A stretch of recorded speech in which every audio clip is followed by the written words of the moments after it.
Let's talk terrorism. I mean, even the title of this episode means it's probably not going to get much traction at all, but this is what we're talking about this week, guys. We're talking terrorism. We've got an incredible guest, Fahed Ansari, a lawyer who is very much involved in the deproscription of Hamas, that case. He's going to have updates on the shameful developments in the Filton 24. We're going to be talking about who the terrorists really are in these crazy, crazy times. We've got brand new comedy from Nicole, and we've got your comments and questions. All this and more on Now Live.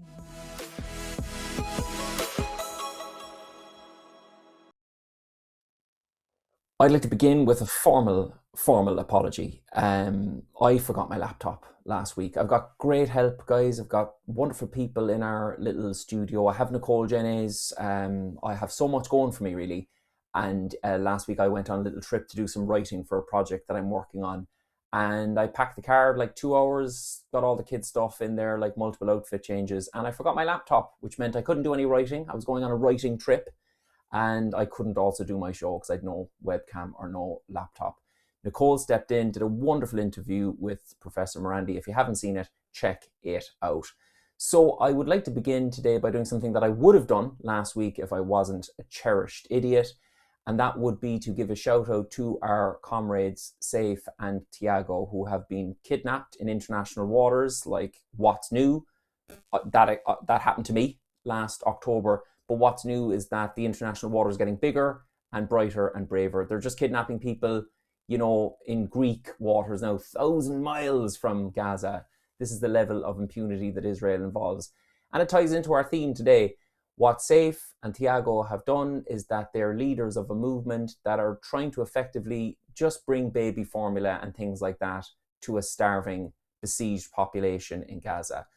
I really want everybody to try and do everything they can to advocate. Saif has gone on a dry hunger strike, which means that he's not receiving any water. His life is absolutely in danger. Just do everything you can to raise hell, and remember that these people, the crimes they've committed, even though they're trying to slap terrorism charges on them, but you know, like everybody who opposes Israel in any way, shape or form is a terrorist, including my good self, probably most of you watching, and Miss Rachel. But again, guys, they've tried to bring baby formula to Gaza. That's their crime. That's why they're the terrorists and the people, the pirates kidnapping them in international waters, beating the shit out of their comrades on the boat who just tried to intervene. Those apparently are the good guys. That's where we're at. So please advocate for them. Do everything you can to get them out. And I think knowing the two of them, as I do, they would say, but also advocate for the Palestinian prisoners, the hostages who didn't come home, guys, many of whom who are children, who are still locked up in these dungeons. Many are women. Many are reporting widespread sexual assault. And of course, we don't hear any of that in the good old mainstream media. I also want to just acknowledge, because as this episode comes out, you'll be learning of the rise of reform in Britain, claiming all these new seats. And I've seen a few tweets and reactions from people on the left saying, oh, they're all racists, they're all thick, we're doomed. We may be doomed, guys, but we will hasten the doom if we just shout racist and thicko at the person across the road from us who has voted for reform. In my opinion, I don't have all the answers. I'm just throwing it out there. I think we would do more on the left. I'm a tedious lefty, hands up. I think we would do more for ourselves if we reflected on why left-leaning parties are failing working class communities so much in Britain, in Ireland, and all around Europe, rather than just screaming racist. It's a complete failure of Labour in Britain, which is obviously just a kind of a laughing stock now at this point, but it's a failure of the left. And I think we need to really acknowledge that and say, why have these voters fallen for a party like Reform, where their natural inclination would have been to a version of Labour or a left-leaning party? So I won't join the chorus of pointing fingers and screaming racist. I would like to play my little role in kind of saying, what more can we do on the left to win the argument and bring in more people? If we're building a movement, we got to move, it's got to grow. And that's why on this show, going forward, I am going to attempt, Nicole is going to attempt to speak to people that we mightn't necessarily agree with on every topic. Otherwise, we're going to fall into the thing of just it being an echo chamber, and we won't grow, we won't move. So I'm waiting patiently for all your comments going, oh, I hear you're a racist now, Father, Tadhg. No, I'm not a racist. I'm a dedicated anti-racist. I want a global revolution, and then that means you need to talk to people who don't agree with you on every single topic. Moving on to our theme of terrorism today, we have a wonderful interview coming up which will do an awful lot more than I ever could to kind of eloquently describe the ridiculous, absurd state of play in Britain today when it comes to labelling some people terrorists and some people not terrorists. I come from Ireland, so it feels like a kind of a history repeating itself moment where anybody in Ireland who ever stood up against the British state and advocated for the end of imperialism in Ireland, they were described as terrorists. Now we have people, we obviously well-documented cases of people just holding up placards saying they support Palestine action, many of them blind, many of them elderly. They're all, you know, terrorists. And as Nicole's wonderful sketch, which is coming up soon, will advocate, the people kind of murdering children, men, women and children, they aren't terrorists when it comes to the British state. They have to be supported under all circumstances. There is the case of Majid Freeman. If you can pull up the tweet, this brave gentleman, this advocate for the Palestinian cause, is facing, guys, like, can you strap yourself in for this, right? Potentially 14 years in prison for a collection of tweets, a collection of utterances on the internet. And this is one of them. This is the kind of the jewel in the crown for me. He says, victory to the resistance. Now, guys, I say victory to the resistance every morning as I'm making my breakfast. Like, victory to the resistance, it's suitably vague, I would say. I don't see him mentioning any particular so-called terrorist group. He says victory to the resistance against what? Against the Epstein axis, against the billionaire class, against the people waging unspeakable death, destruction, war, genocide all over the Levant. I mean, that for me is a call for decolonization. And I feel we're at a moment in history right now where it's either decolonization or it's fascism or it's all out disintegration of society as we know it. In Britain, that guy, that man, is facing 14 years in prison. But as my wonderful guest, Fahad Ansari, will describe to us later, we hear of British nationals who have partaken in the genocide in Gaza, 300-page documents on them, and the British state is choosing not to pursue any potential inquiry there at all. Like, forget prosecution, we're not even going to look into it. Yet we have all the evidence of actual mayhem and murder that they've been directly, specifically involved in, but people tweeting victory to the resistance are potentially going to get locked up for 14 years. And I want to particularly shout out to the people who have been labelled terrorists. Yes, the people carrying the placards. Yes, the people supporting the resistance online, like myself and others. Because I'm Irish, I get away with a lot of stuff. If I said that, nobody in the Irish government, for all its ills, would even raise an eyebrow.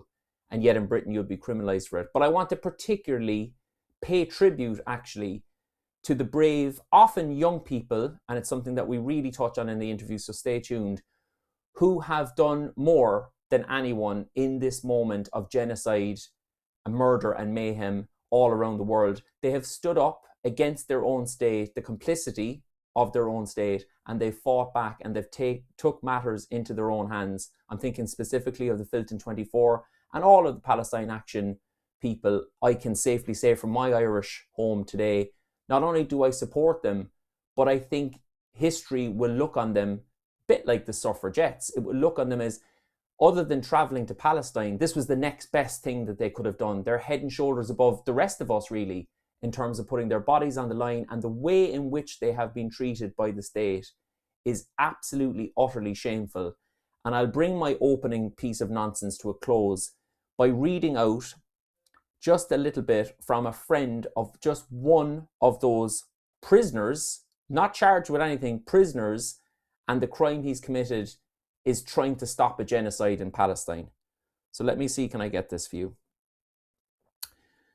Our friend Umar Khalid is his name, is currently unable to walk. He hasn't been able to shower for over 3 weeks and has to literally crawl across the floor just to move around his cell. It's completely dehumanizing.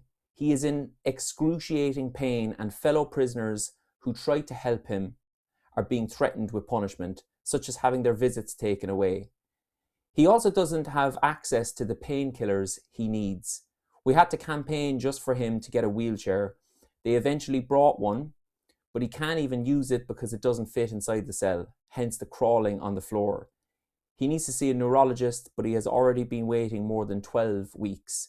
He has muscular dystrophy, a progressive condition that requires proper mobility support. His condition deteriorated further during the hunger and thirst strike, and he may never be able to walk again. We regularly put out calls to pressure the prisons and MPs into providing the basic care our prisoners need, but the campaign pages have far fewer followers compared to pages like PSC. It's disgraceful.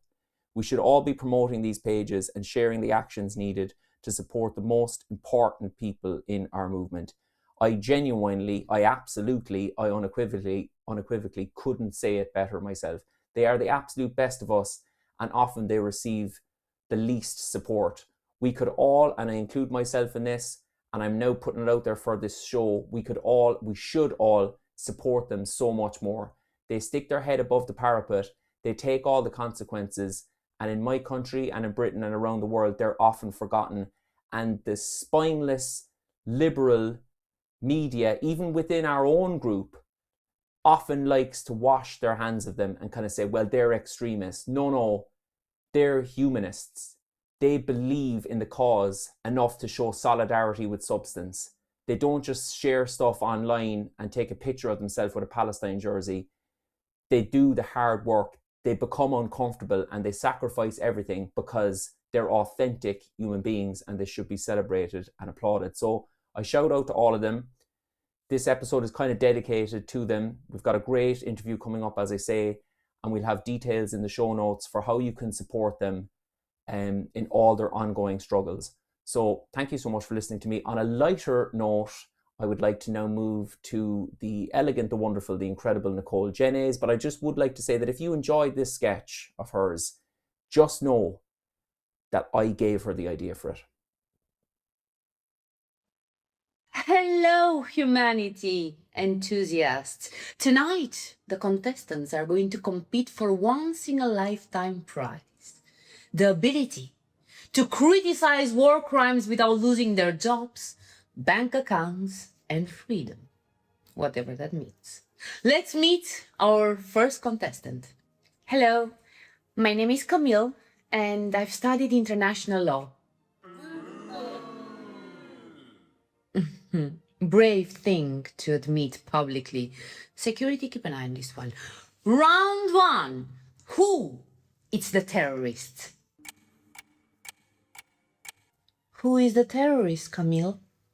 Easy, the armed soldier standing on the ruins of civilian homes. Wrong! It's the old one with arthritis. That dangerous extremist was carrying a sign. On the other side, the other gentleman was participating in a vibrant cultural exchange, including airstrikes. But round two, spot the extremist. Surely not the child.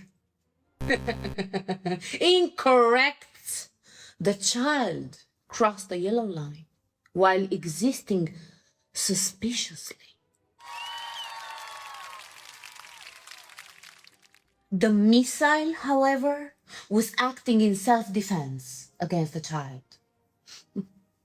Round three, freedom of speech roulette. Who gets arrested? The TV person. Incorrect. The student. Because nothing threatens our Western civilization than a student with opinions. and Wi-Fi. No, are you kidding? Security. Round 4. Guess the security threat. The politician. No. It's the doctor! What? He showed evidence of crimes, and that's a very destabilizing behavior. Round 5. The human shields. Quick, Camille. What those people have in common? They are all civilians. No. According to Twitter, experts with animated profile pictures, those are human shields. Camille, I really want you to win. Just stop feeling. Feisty! Now, Camille, tell me, what happens with over 100 British nationals who served in a foreign army accused of atrocities? They get investigated. Isn't she adorable? No, Camille, that's too much paperwork. We prefer to arrest people holding signs, much safer and less awkward in diplomatic dinners.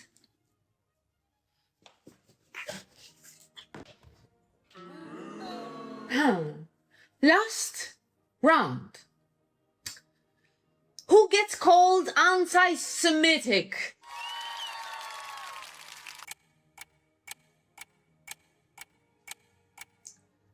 The person asking for the ceasefire. Congratulations, we have a winner!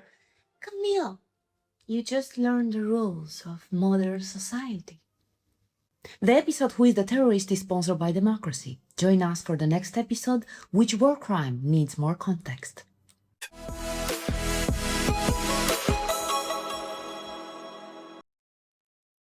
Absolutely brilliant, I have to say. And I'd like to give her a genuine shout out by saying she was thrown in at the deep end last week when I made a mess out of my life yet again. And I thought her interview with Professor Morandi was sensational. Well worth checking out. If you haven't seen it, have a look back. So without further ado, we'll have some more from Nicole shortly. She'll be taking your comments and questions, but without further ado, I would like to introduce our interview. I pre-recorded this interview earlier. It is really and truly a striking insight into the depths that the British state has descended in order to protect Israel.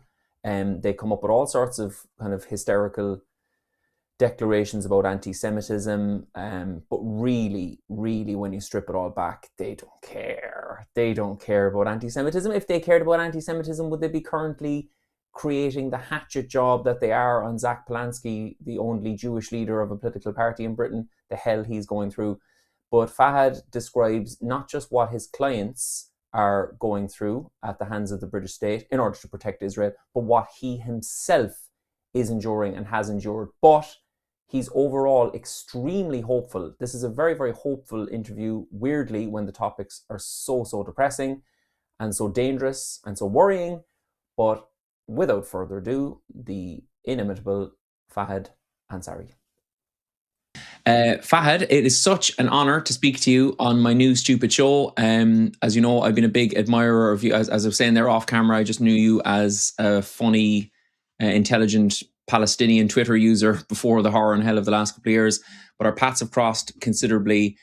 And thank you for coming on the show. And the first thing I wanted to ask you, for people who don't know anything about Riverway to the Sea, or the deep proscription of Hamas case, could you tell us a little bit about your journey with that process to try and get what seems to me as an Irish person a no-brainer for anybody who would like to see, peace in any conflict anywhere? You'd have to first of all deproscribe and stop dehumanizing the resistance movement, and that's something that you've been trying to pursue in the case of Hamas. Can you tell people who know nothing about the case what's going on?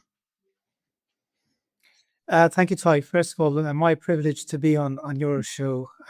I'm a big fan of yours. I should clarify, I'm not actually Palestinian. Hopefully I'm an honorary Palestinian, but that isn't my background. I've just been on the scene for quite a long time, Right. campaigning on it. Same. Well, I mean, I think we're all Palestinians at this point.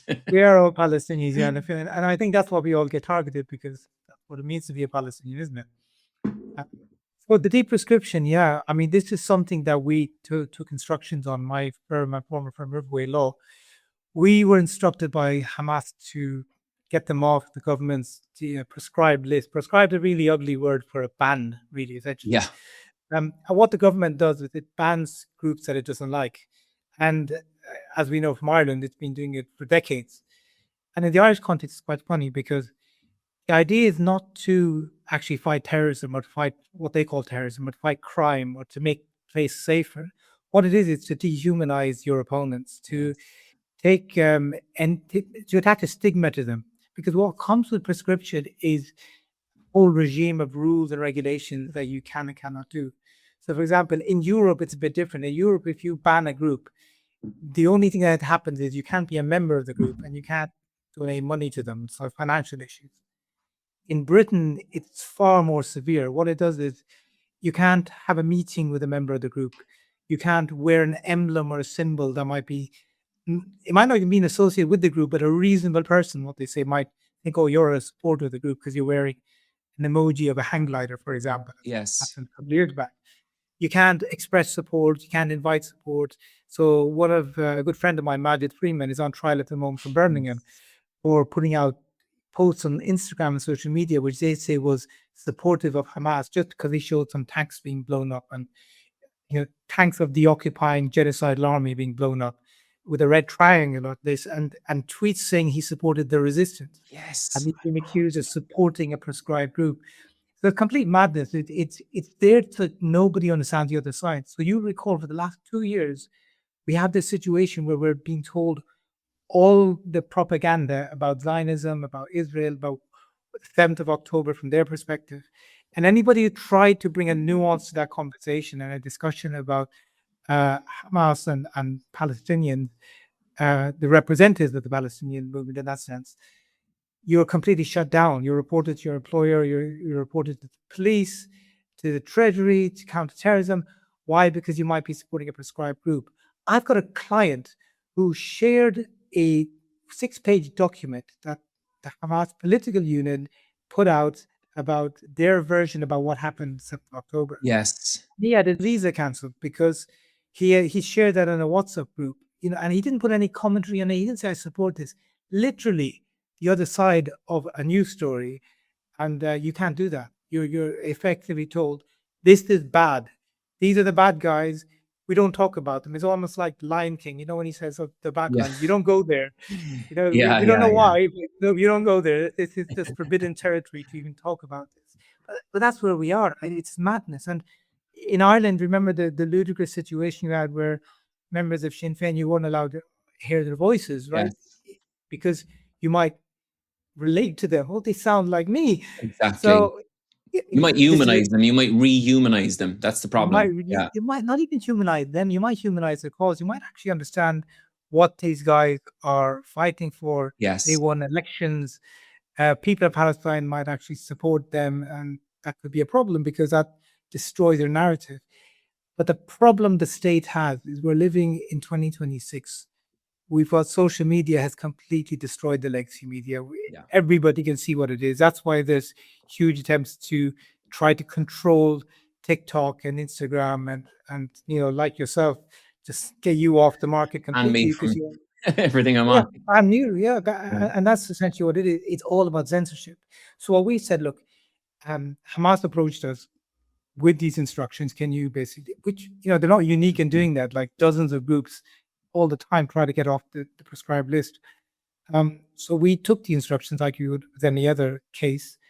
We issued the case and we talked about it. We spoke about it because it's a case. It's an important case to talk about. Of course. And effectively, our arguments were by Britain banning Hamas, who are the primary element of the Palestinian resistance as it currently stands. It Yeah. might be different in 20 years' time, but at the moment, these are the guys who are primarily resisting the genocide. So by Britain banning them, you're effectively going against your obligations under the Genocide Convention, which is to remove all obstacles that are in the way of protecting people from genocide. Also, Britain has an obligation under international law to take all steps to end the occupation. So by stopping the resistance against that occupation, you're actually a breach of your obligations again. Yes. We argued a free speech argument that you're actually restricting people's freedom of speech because you can't talk about this in a fair way without getting reprimanded, as Magis Freeman is finding out, and many other people. So these are sort of the main arguments, and ultimately we went down to an argument that if you want peace in the Middle East, if you want peace in Palestine, Exactly. how can you do that? By banning the group that won the last democratic elections, which the Jimmy Carter Foundation described as free and fair. How can you basically take that away? The democratic choice of the Palestinian people is Hamas. And as current polls show, if there were have elections tomorrow, it would probably be Hamas, or a significant portion would support for Hamas again. Yeah. And with this ban, what it does, it's so critical because people need to understand the implications. You're not just banning a violent armed movement. Yes. You ban the entirety of the group, of the governing entity in Gaza. What does that mean? That means that the schools are run by Hamas, hospitals are run by Hamas, the entire civil administration, the street collectors are paid by Hamas. So if you want a job in civil society in Gaza, you want to work in a hospital, you're a doctor from here, from Ireland or Britain, and you want to go over and work there, you're going to have a meeting with the hospital manager at some point, meaning you're meeting with Hamas. Yes. Sorry, but when you come back, you might get spoken to by counter-terrorism because you were working in a Hamas school. It's complete and farce. The Israelis love this. The Israelis love this because when they say, "Oh, it's a Hamas school, a Hamas hospital," for them, well, it's a legitimate target. Yeah. And that's exactly what the genocidal logic of Israel is. Anything connected to Hamas is bad and must be eradicated. And unfortunately, the Brits with their prescription have done the exact same thing. Like for since the Al-Aqsa Intifada in 2000, you had the Qassam Brigade, the military wing was banned. And okay, you might not agree with that, but you might see the logic of it from a British perspective. And in Ireland, for example, they banned the IRA. They never banned Sinn Féin. Exactly. Yeah. Yeah. And here then in 2021, like 20 years later, Priti Patel, somebody who was previously sacked from her ministerial role for having secret meetings with Netanyahu and senior Israeli officials, she suddenly takes the brief of Home Secretary. One of the first things she does is she goes and she bans Hamas in its entirety. And I think it's one of the stupidest moves, that she could have done. But she's not a particularly intelligent woman as it is anyway. And she clearly was playing somebody else's agenda. Yes. I personally don't believe the deep state wanted to ban Hamas because it goes against their entire history of keeping a window of dialogue open. Yeah. She's on one stroke of a pen is completely, decimated that. And, right now everybody's falling in line and carrying on with that. But when you look back upon this in 20 years' time when Hamas will have been deprescribed, it's going to look at why do we actually do all that? Yes. And can I ask, and we've a lot to get through, so I don't want to use up all your time on this, but I do want to ask you though, because as an outsider and I suppose an ally, I was watching yourself and Frank on the kind of attempting to get on a media circuit, because I know there was a lot of media who just wouldn't have you at all. And like, as you laid it out there in quite, unemotional logic, for me, again, as an Irish person, I was just thinking, okay, do any of the people involved in this policy actually seek a peaceful resolution to the conflict? So like whether it was South Africa or whether it was Ireland, or use any example you want, if you kind of proscribe or dehumanize, as you say, it's not just the actual military wing, it's kind of civil society effectively. You're kind of prescribing Palestine in a way, really, or certainly Gaza in the way that it's run. The way you laid it out, it's so clear that it is the path forward to a peaceful resolution. And yet on your media circuit, what you got, all I saw was hostility. all I saw was a lot of combative interviews and whatnot. So what was that like? Or am I wrong? Was there did you get some people in the middle that were kind of open to the idea? I think the first 24 hours we got a lot of positive. Yes, I remember. It's mainly from obviously fringe media and Yeah, community media, but also from the likes of Israeli press were actually a bit more balanced, believe it or not, and compared to the British press. When the Telegraph and the Times, it just all went a bit crazy. But ultimately, there's no point of principle that they can rely on, because the historic examples, as you mentioned, from South Africa, from Ireland, are that you need to talk to people you don't like. And what we often say is that you don't even actually have to like Hamas to support this application. You need to like peace. You yeah, need to like exactly. dialogue. Yeah, That's all you need to be supporting. I mean, there are many people who are supporting this application who completely dislike Hamas, right? And we're not here to say you should support them and you should not support them. That's not our yeah, job. We're here to talk about, a legal application of deprescribing, which has strong merits, and particularly about the pragmatism of bringing about peace. We don't like the Israelis. Right? Not many people do, yeah. but that's not stopping you from thinking you need to sit down with them. Of I mean, course, if anything, it's the of course. Israelis who don't want peace. They're the ones who keep assassinating my clients every time they try to sit down for peace talks. Yeah, They're the ones who have a history of assassinating them. So the hostilities to be expected. You have to remember, obviously, Britain has had a policy of endorsing Zionism for over 200 years, yeah, and it continues to do so with this genocide. They're fully complicit in it. So the fact that we either got complete silence from the likes of the BBC and Sky and what have you, who have not even commented, it's like yeah. this ludicrous that such a major story goes in and you don't have any comment on it. And even like linked to that, and not to be self-indulgent, but when I got sort of stopped Yes, by counter-terrorism yeah, last year and had my work phone seized, and I sort of issued a legal challenge to it. Again, no comment on it. It's like you would think it's common, like a national security lawyer being targeted by the British state. You're in Ireland. Obviously, we know about Paffernukin and Rosemary yeah, Nelson. And yeah, what have you? I'm not, I don't think the British state. I'm not overstating. I don't think they're going to murder me, but the campaign of intimidation, harassment is all there. But there's no comment on it.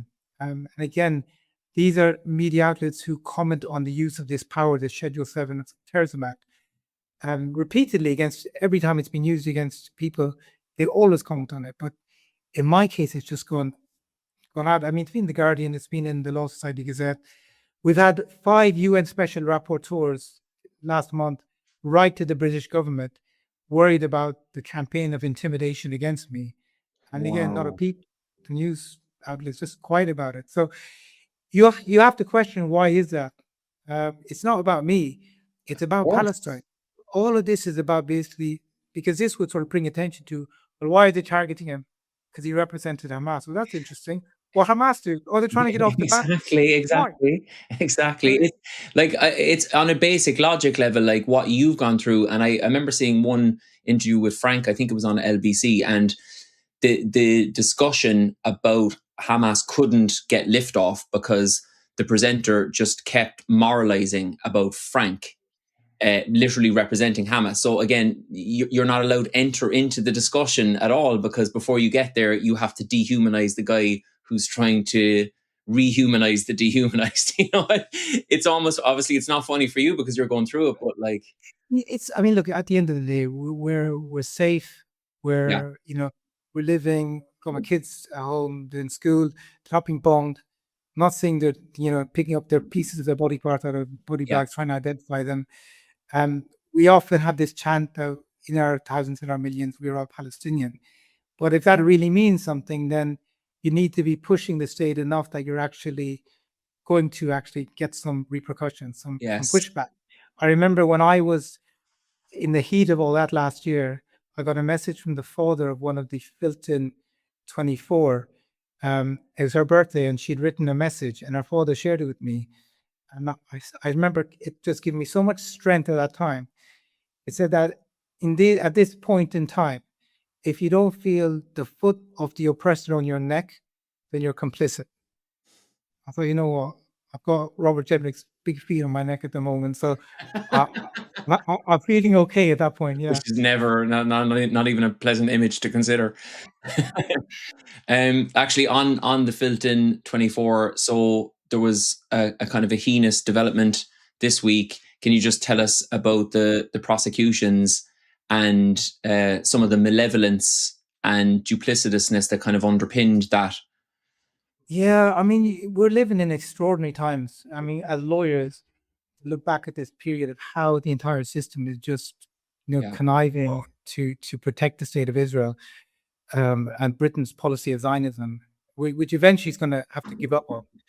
But as it stands, they're fighting a bitter fight to the death. Yeah. You have like these heroic people, these young people who decided to follow their conscience and systematically dismantled the war machine, the war factory in this country, the Elbit systems.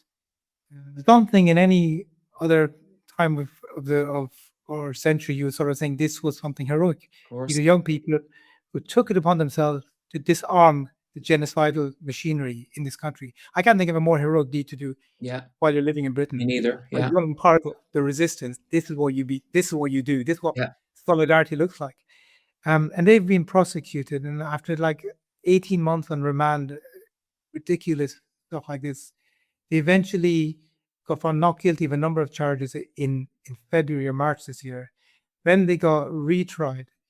And when we came to the end of the trial, there were so many restrictions put by the judge on what their barristers were able to say that the barristers said, we don't feel we're professionally able to actually handle this. And so they had took a back seat and were in effect sacked by their clients, but the clients paid tribute to them, saying they've got us as far as they can, but now they're in a bind. And then these young people had these emotional pleas to the jurors about what they'd actually done and why they did it. And despite them all being sort of tried for the same issue, the jurors acquitted 2 of them and found 4 of them guilty of criminal damage. And that's all it was at the end of the day. Yeah. That's at its height. Yeah. And what the jurors didn't realize is that when it comes to sentencing, the judge is able to apply a terrorism enhancement on these, which is ludicrous again. But so the jurors, this was like, they were not allowed to know this entire time. I'm sure if they had, they would have questioned it as well. Of course. A link to that, again, extraordinary. Rajiv Menon, King's Counsel, who's a heroic guy himself. Yes.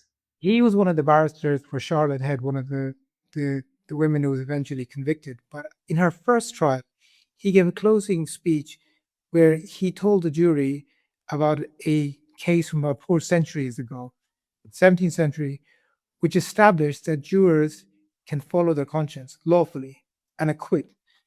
And there's a statement outside the Old Bailey, a placard that actually says this. He quotes from the judgment. Oh my God.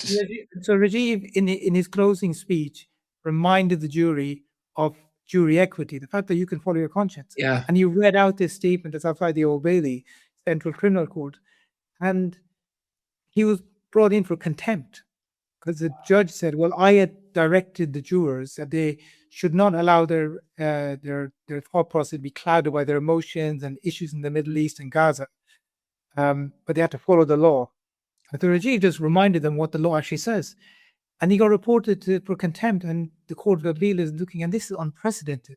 It's the first time, possibly in history, that a lawyer has been brought in for contempt for his closing speech. Again, why? To protect Israel. It's all about Palestine. And it's to send a message to other barristers that you don't do this. Yeah. We're going to come after you in every way. Same kind of messages as we're all getting, myself, Frank, and you, the team that are representing Hamas. It's to send a chill effect. Yeah. Like again, I did in the Guardian reported this week, the cops in my case, they stopped me. It came out in the disclosure. There was a risk assessment done of me, and on that risk assessment, whether I'd like escaped custody when they detained me, with my like wife and 4 kids outside in the car, I'm going to run away, right? So, they put down member of a known group, and they wrote down Hamas, right? So all this time, I thought they just sort of supported, but they've like upgraded me to like full member. Like, I didn't even Well get a done. permit, Well get a done. card, Congratulations. anything. I didn't get anything. So, but I thought the Schedule 7 stop. That was my welcome to the club. That when the officer was asked to explain this, he sort of puts in a statement saying, "Oh, I meant to say solicitor for Hamas." Like, why would you put that under member of a known group, solicitor for Hamas, right? That's the Patriarchal effect, right? Effectively, Exactly. you must be a member. That shows your mindset. Yeah. Uh, and this is just to I've gone out, to be honest, since this all kicked off. I've gone to some of the bigger firms. I said, listen, you guys want to take this on, the case, because it's a bit of a struggle at the moment. I'm getting targeted left, right, and Yeah. center. And they've all said no. They're all afraid because of what happened to me. And they're afraid of it happening to them. And it's a bit disempowering. So we're carrying on. We're just going to carry on like representing them. Yeah. And it's a privilege to be representing a group in such a high profile case. Yeah.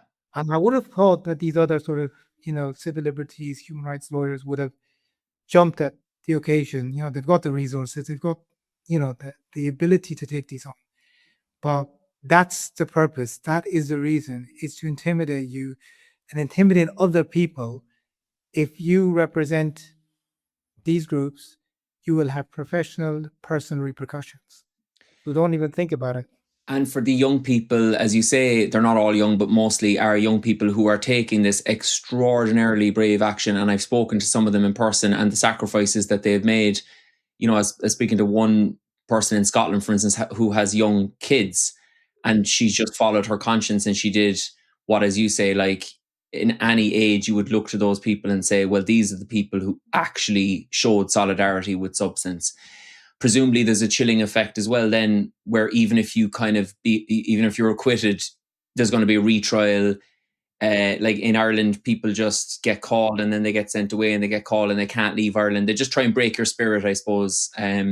Is that a big part of it as well? That basically anybody, you do the action, you represent the person, anybody who touches this will ruin your fucking life, basically.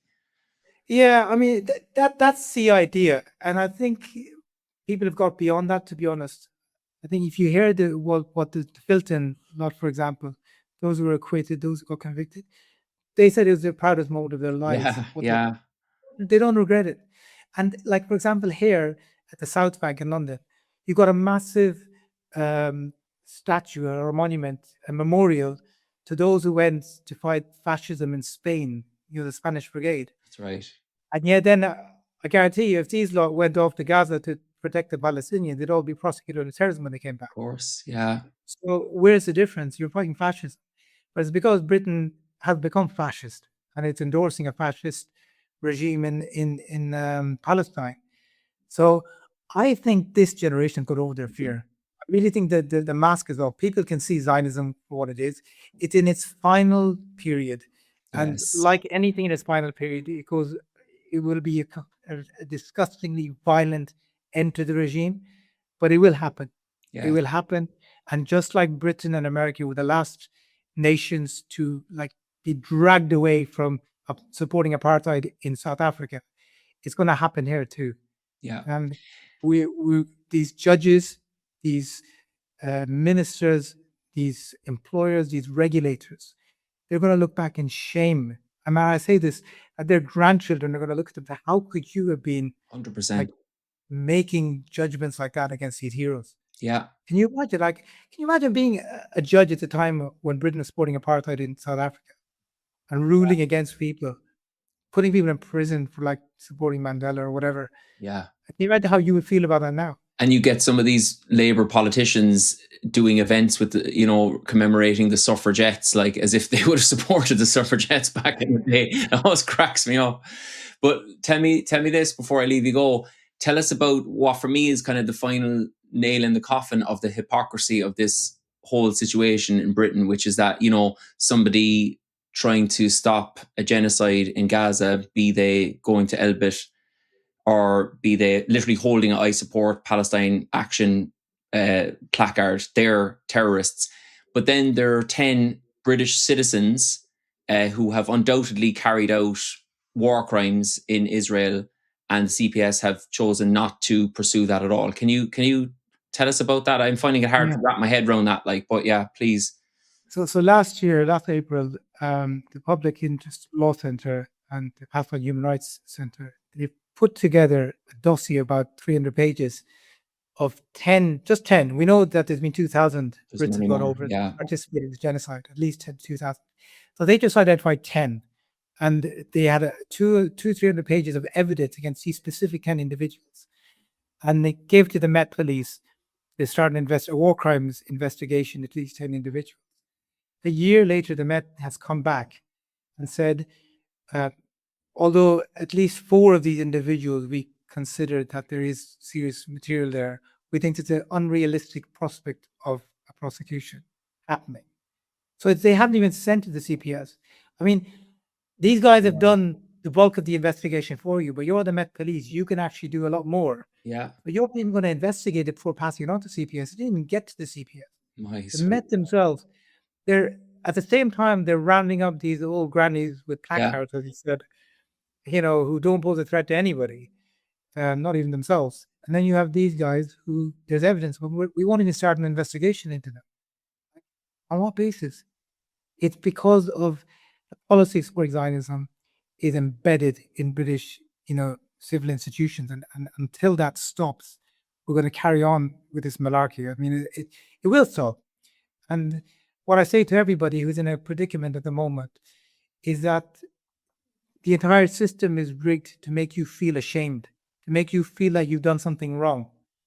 And what I often tell them is that you haven't done anything wrong. You're the only person who's done something right. When history is going to judge those people, not you. You're on the right side of history by taking a stance against genocide, standing against apartheid, fighting the current manifestation of fascism in the world today, Zionism. You, my friend, are on the right side of history. They're not. Jeez, man, that's a lovely message to leave it. I think we could all do with a bit of hope at the moment. I've actually found this whole interview very hopeful in spite of everything you're describing. So absolute pleasure, man. Thank you so much for speaking to us. And you know that you've got a friend and an ally in me personally and in the show. So anything we can do to support you, please let us know. Thank you so much. Thanks very much, mate. Thanks. Another big thanks to Fahad, guys. The work that those people are doing, and I loved the quote that his friend gave him, that if you don't feel the kind of pressure on your neck in a moment like this, you're probably complicit, you're probably not doing enough. And another big shout out to the Filton 24 and all the young activists who are definitely doing enough. They're definitely standing up and being counted in this horrific time. Without further ado, I know you're mostly just watching to see her anyway, so we might as well bring her in. Ladies and gentlemen, Nicole Jennings. Nicole, where are you holidaying this week?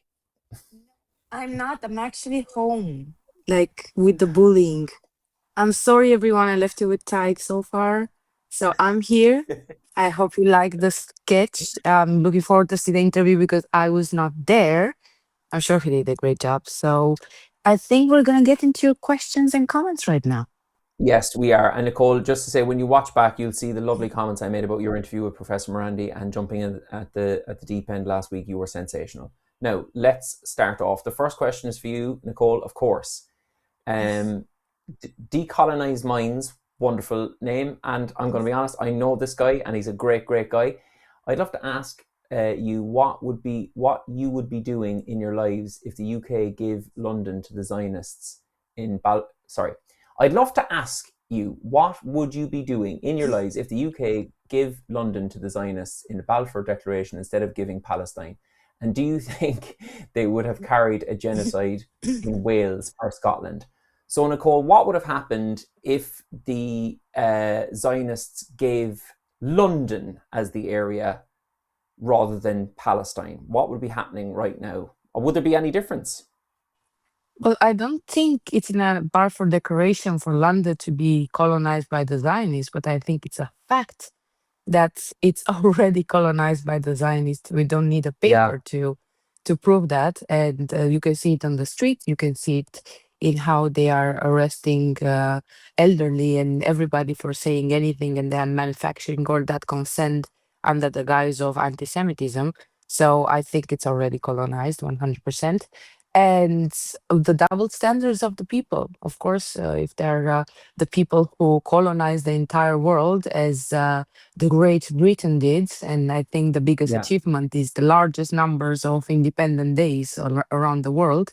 Of course, they are going to clutch their pearls, saying that they are the white people and they do not deserve such a thing, or they already have that type of little mouse slave mentality, and they will bow down to their masters. How they already do it without any Balfour Declaration giving London to them. So just because it's not a document there, they're already conquered and colonized. But the difference is that it's willingly.